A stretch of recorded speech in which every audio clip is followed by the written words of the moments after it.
नमस्कार दोस्तों, आपका अपने स्टडी चैनल उदयदीप क्लासेस में स्वागत है। आज की क्लास में आपके लिए अलंकार पहचानने की ऐसी शानदार ट्रिक बताने वाला हूं कि एग्जाम में आपसे अलंकार का क्वेश्चन पूछ लिया जाए तो आपसे अलंकार का क्वेश्चन कभी गलत नहीं होगा। आप बड़े ही आसानी से पहचान लोगे कि इसमें कौन सा अलंकार है। तो आप वीडियो को लास्ट तक जरूर देखिए। यदि आपने इससे पहले संधि और समास वाली ट्रिक वाली वीडियो नहीं देखी हो तो उनकी लिंक मैं आपको नीचे डिस्क्रिप्शन बॉक्स में दे दूंगा, वहाँ से उन दोनों वीडियो को भी आप जरूर देख लें। चलिए हम आज की क्लास शुरू करते हैं। देखिए, अलंकार दो प्रकार के होते हैं, अर्थालंकार और शब्द अलंकार। अर्थालंकार क्या होता है? जिसमें अर्थगत चमत्कार उत्पन्न हो से हम अर्थालंकार कहते हैं, और जिसमें शब्दगत चमत्कार उत्पन्न हो से हम शब्द अलंकार कहते हैं। चलिए हम सबसे पहले अर्थालंकार को देखते हैं। अर्थालंकार के मुख्य प्रकार हैं, उनको पहचानना बताता हूँ। सबसे पहले देखिए यहाँ पे उपमा अलंकार। देखिए, उपमा अलंकार को आप कैसे पहचानोगे एग्जाम में? देखिए, जब भी उपमा अलंकार का एग्जाम्पल दिया हो तो देखिए उसको पहचानने की ट्रिक क्या है वो यहाँ पे देखिए।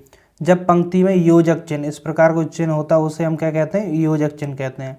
जब पंक्ति में योजक चिन्ह आए और उसके पीछे से, सा, सी जैसे, देखिए से, सा, सी जैसे ये शब्द आए तो वहाँ पे कौन सा होगा? हमारा उपमा अलंकार। फिर से देखिए, जब पंक्ति में योजक चिन्ह आए, योजक चिन्ह इस प्रकार का होता है, योजक चिन्ह आए और उसके पीछे कौन से शब्द आए? से आए, सा आए, सी आए जैसे, इन चारों शब्दों में से कोई सा भी शब्द आए तो वहाँ पे हमारा कौन सा होगा? उपमा अलंकार होगा। जैसे एग्जाम्पल देखिए यहाँ पे, चांद सा सुंदर मुख। देखिए यहाँ पे योजक चिन्ह आया और साथ में क्या आया? सा आया। योजक चिन्ह के साथ हमेशा क्या आएगा? सा आएगा, से आएगा, सी आएगा या जैसे शब्द। इनमें से देखिए कोई सा भी शब्द मिल जाए योजक चिन्ह के साथ तो वहाँ पे हमारा कौन सा होगा? उपमा अलंकार। तो चांद सा सुंदर मुख, योजक चिन्ह है, इसके बाद सा लगा है तो इसमें कौन सा अलंकार हो जाएगा? उपमा अलंकार हो जाएगा। सिंपल है, इस तरीके से हम पहचान लेंगे। सेकंड एग्जांपल देखिए, चंद्रमा सा कांति में, मृदु कमल सा कोमल महा। यहाँ पे देखिए योजक चिन्ह और सा आ गया, यानी योजक चिन्ह आएगा और उसके पीछे हमेशा क्या आएगा? सा, सी, से जैसे, इनमें से कोई भी एक शब्द आ जाएगा।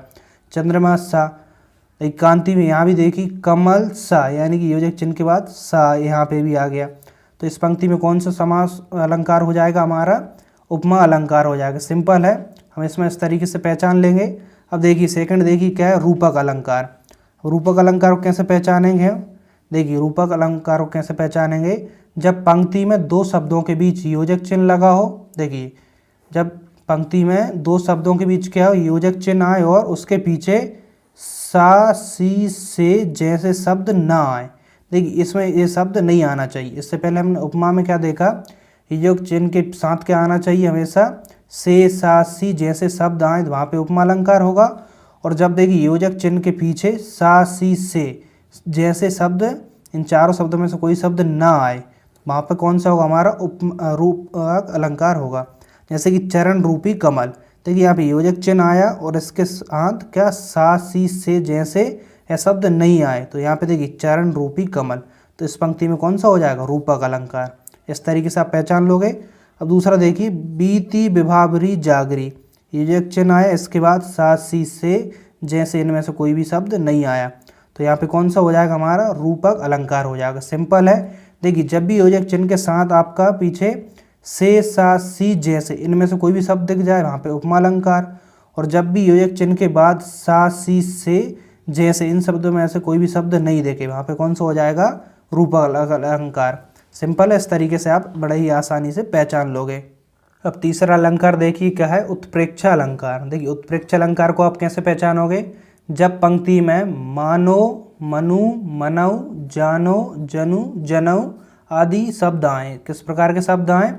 मानो, मनु, मनऊ, जानो, जनु, जनऊ। इस प्रकार के जब भी पंक्ति में शब्द दिखाई दे वहाँ पे हमारा कौन सा? उत्प्रेक्षा अलंकार। एग्जाम्पल देखिए इसका, उसका मुख मानो चंद्रमा। यहाँ पे देखिए मुख मानो शब्द आ गया, यानी मानो, मनु, मनऊ, जानो, जनु, जनऊ। इस प्रकार के यदि शब्द आपको दिखाई दे वहाँ पे कौन सा होगा? उत्प्रेक्षा अलंकार। यहाँ पे देखिए मानो शब्द दिखाई दे रहा है तो इसमें पंक्ति में कौन सा अलंकार हो जाएगा? हमारा उत्प्रेक्षा अलंकार हो जाएगा। सेकंड देखिए, लागती अवध भयावनी भारी, मानव काल राती अंधियारी। यहाँ पे देखिए मानव शब्द आपको दिख गया। देखिए मानव, यहाँ पे देखिए मानो, मनु, मनऊ, जानो, जनु, जनऊ। इस तरीके से आपको शब्द दिख जाए तो वहाँ पे कौन सा होगा? हमारा उत्प्रेक्षा अलंकार।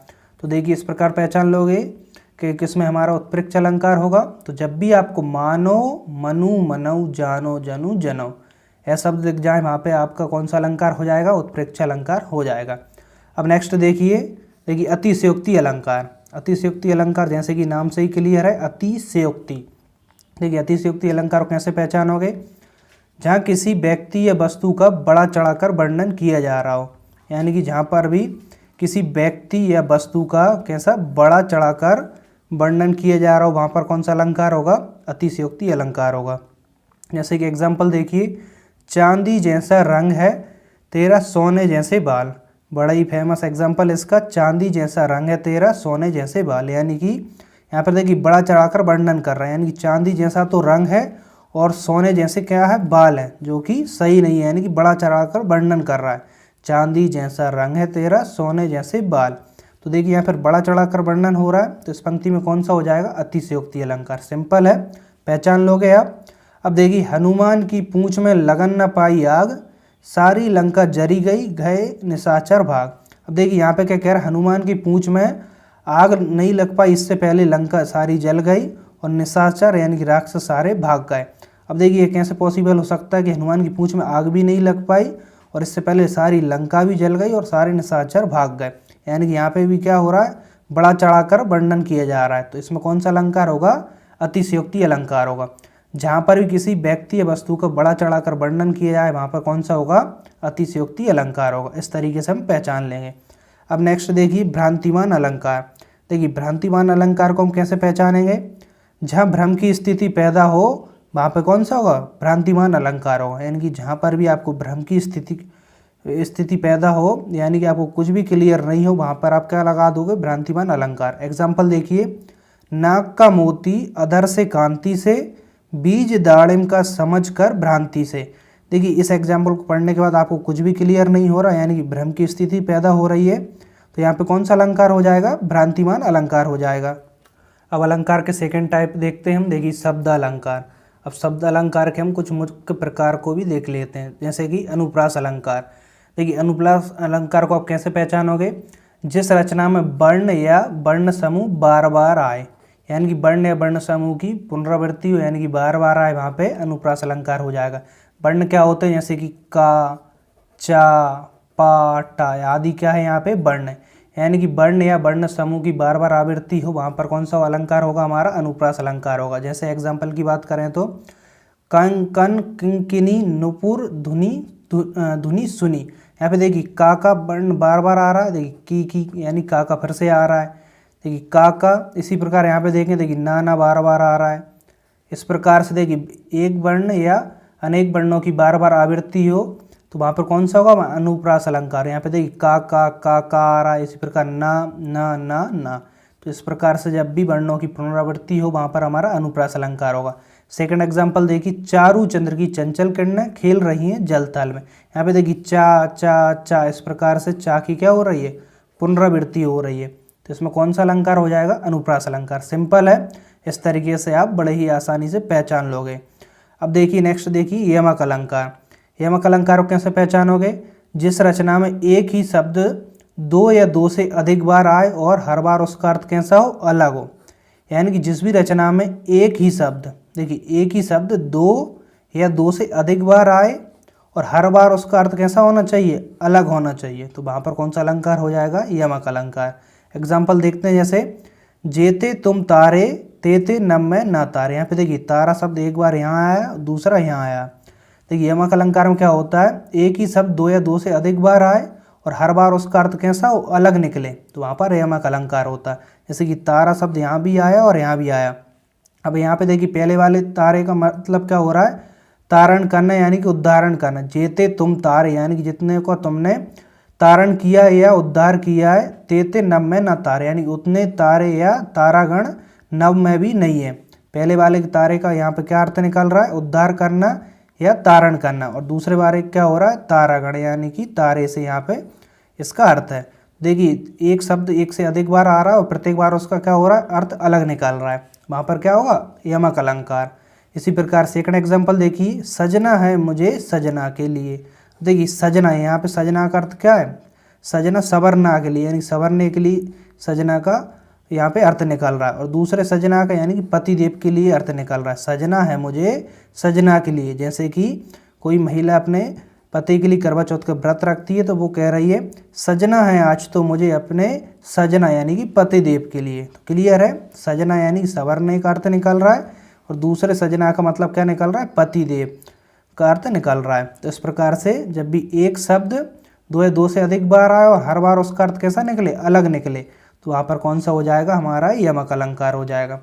अब देखिए श्लेष अलंकार, श्लेष अलंकार को कैसे पहचानोगे, जहाँ एक ही शब्द के अनेक अर्थ निकलते हो। देखिए जहाँ पर एक ही शब्द के क्या हो, अनेक अर्थ निकलते हो, वहाँ पर कौन सा होगा, श्लेष अलंकार होगा। जैसे एग्जाम्पल की बात करें तो हम रई मन पानी राखिए बिन पानी सब सून, पानी गए न उबरे मोती मानुष चून। यहाँ पे देखिए पानी शब्द यहाँ आया, पानी शब्द यहाँ आया और पानी शब्द यहाँ आया। अब देखिए यहाँ पे क्या होता है, श्लेष अलंकार में एक ही शब्द के अनेक अर्थ निकलते हैं। देखिए पहले वाले पानी का अर्थ क्या निकल रहा है यहाँ पे, कांति, और दूसरे पानी का अर्थ क्या निकल रहा है यहाँ पे, जैसे कि यहाँ पे एक ही शब्द यानी पानी, पानी शब्द एक ही है लेकिन इसका अर्थ क्या निकल रहा है, हर बार अलग निकल रहा है। यानी कि एक बार पानी का अर्थ कांति निकल रहा है, दूसरी बार पानी का अर्थ निकल रहा है आत्मसम्मान, और तीसरी बार पानी का अर्थ क्या निकल रहा है यहाँ पे, जल। यानी कि जहाँ एक ही शब्द के अनेक अर्थ निकलते हैं, यानी पानी के क्या अनेक अर्थ निकल रहा है, पानी का अर्थ निकल रहा है कांति, पानी का ही अर्थ निकल रहा है आत्मसम्मान, और पानी का ही अर्थ क्या निकल रहा है, जल निकल रहा है। तो इस प्रकार से जब एक ही शब्द के अनेक अर्थ निकलते हैं वहाँ पर कौन सा होगा, हमारा श्लेष अलंकार होगा। तो आई होप आज की क्लास आपको जरूर पसंद आई होगी। यदि आज की वीडियो आपको अच्छी लगी हो तो वीडियो को लाइक कर दें और इसे अपने दोस्तों के साथ जरूर शेयर करें। और आप चैनल पर न्यू चैनल सब्सक्राइब कर बेल आइकन को भी प्रेस कर दें, जिससे कि नेक्स्ट वीडियो की नोटिफिकेशन आपको मिलती रहे। और आप चैनल को बिल्कुल सब्सक्राइब जरूर कर लें, क्योंकि मैं इस तरह से वीडियो लाता रहता हूँ। तो मिलते हैं हम नेक्स्ट क्लास में। Thank you.